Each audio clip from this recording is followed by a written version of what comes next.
In the Fog, which is based on the novel by Vasil Birkov and directed by Sergei Lozhnitsa, set in 1942, Nazi invasion of the Soviet Union. The story is, at the beginning, we see three men being led through a village on their way to being hanged, being paraded through the villages. This is an example of what we do to the resistance. We then meet up with a man called Sushenya, who is at home with his wife, who is being tracked down by two resistance fighters. Apparently, he was one of the group that were taken, and yet he was allowed to go. So consequently, everyone has assumed that he is a collaborator.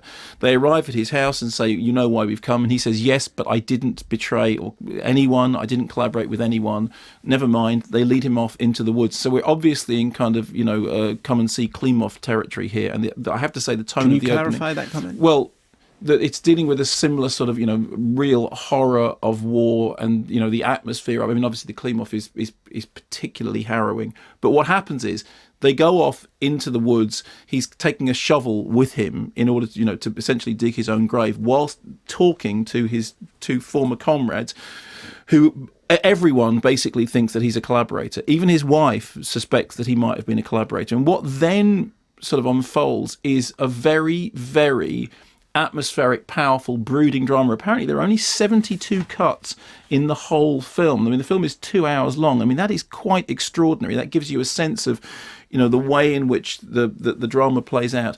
And it's about the way in which the spectre of collaboration is insidiously, is unbelievably destructive. Essentially, what Sushenya believes is that it would have been better had the Nazis hanged him rather than allowed him to go out into the world with somehow the spectre of collaboration upon him. It is a really, really intense drama.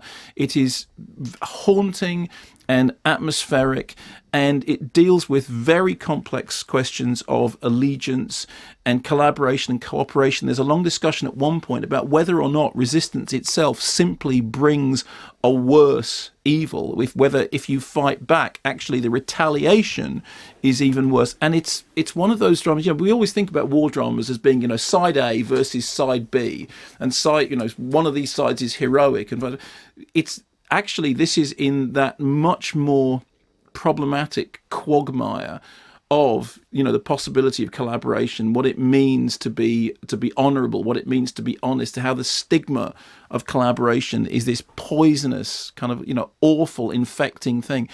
And watching the drama, which to some extent is like a long discussion about the ethics of these things, you think, it's extraordinary. The setup is so simple. The setup is, is basically so stripped down and so bare that for sections of it, it is literally three people in this wood, in this kind of barren wasteland, having these discussions. But it's not a wordy film. It's a film in which everything is to do with the atmosphere, the brooding tone. I mean, it's a really intelligent, really powerful movie, and which raises very, very complicated and difficult questions and reminds you that that's what a movie about war ought to look like.